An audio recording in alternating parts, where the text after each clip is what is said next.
In this short video, we'd like to introduce you to our interactive map for exploring the demographic and health statistics of residents living within the walking, biking, and driving catchment areas, or visitor sheds, of each of California's 282 state park units. We created this interactive map so that people who conduct programs in state parks or run marketing and outreach for park programs can better understand their potential users. Who lives within the visitor sheds of California state parks? 57% of Californians, or 22 million people, live within the visitor sheds of one or more California state parks. And 54% of the state's youth population, 5 million young people under 18, live within those visitor sheds. To explore this map, you can either enter a state park name or choose a geographic area and then select a park.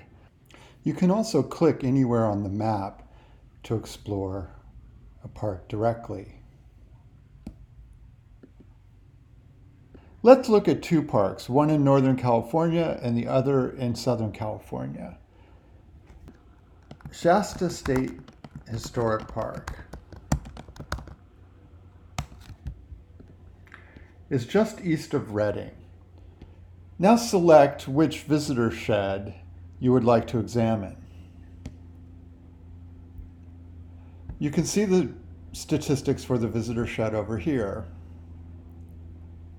Not many youth live within walking distance of this rural park. A few more live within bicycling distance, but many more live within driving distance. We can also see that there are few pockets of youth in poverty in these census tracts around Redding. If we switch to view disadvantaged households, we can see where we might want to target programs and promotions if we wanted to reach those households. Now let's go to Southern California. And let's look at Los Angeles State Historic Park.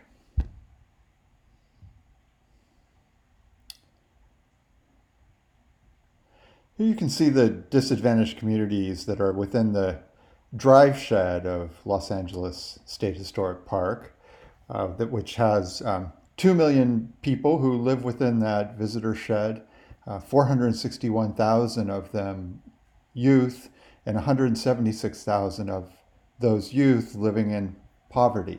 If we want to get a better view of the youth living in poverty, we can change the view and see where those youth are that we might want to design programs to bring them into the state park. We can also look at that information closer up within the bike shed. Here we can also look at data such as the CalEnviroScreen score, which is a combination of pollution burden and health burdens.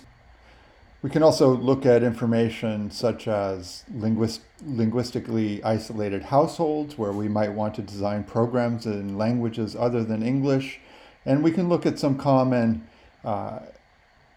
health problems that the literature has shown can be ameliorated by exposure to parks and open space and nature. I'd like to look at one more park with you that illustrates how this map can be used. Again, we can search by city. We can also search by county or by state senate or state assembly district. In this case, I want to look at Indio and the park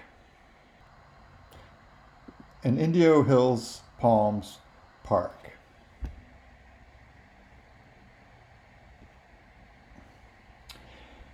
Here you can see the linguistically isolated households that live within bicycling distance of this very unique palm oasis in the Coachella Valley.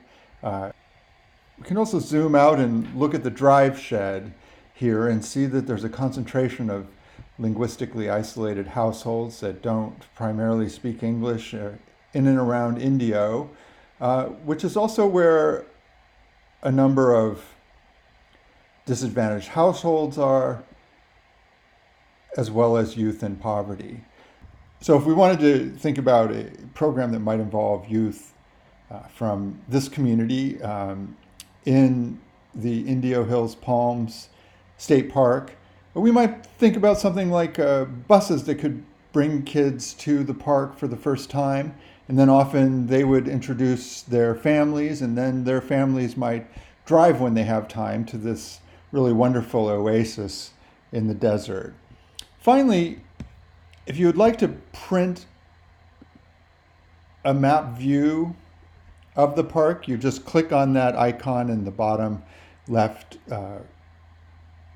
corner of the map, and you can print out the current view, which also has all the data and statistics on it.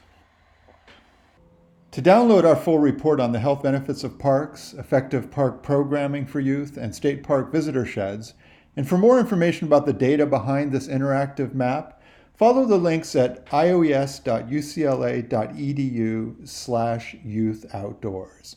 You can also find our contact information there. Thanks for exploring the potential for California state parks with us.